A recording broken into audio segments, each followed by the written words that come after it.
আসসালামু আলাইকুম সবাইকে। আজকে আমাদের ভাকা বানানো হবে, তাই আমরা সবাই সকাল সকাল ঘুম থেকে উঠে পড়েছি। তো এই যে ভাকা বানানো স্টার্ট করে দিচ্ছি। তার জন্য প্রথমে হচ্ছে আটা ঝুরি করে নিচ্ছিল, তো আমি নারকেল কুটতেছিলাম, যে অনেকগুলো কুড়ে ফেলছি। আর আম্মু এই তো ভাকা বানানো স্টার্ট করে দিচ্ছিল। নারকেল দিয়ে দিল, তারপর দিয়ে দিল একটু গুড়,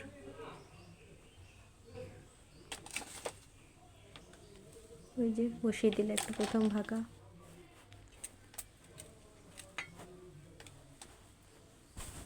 এভাবে একটা একটা করে সবগুলো ভাকা বানিয়ে নেবে।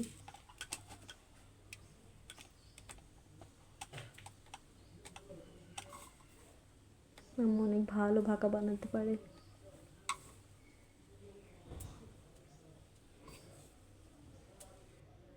যে সুন্দর হয়েছে অনেক ভাকাগুলো।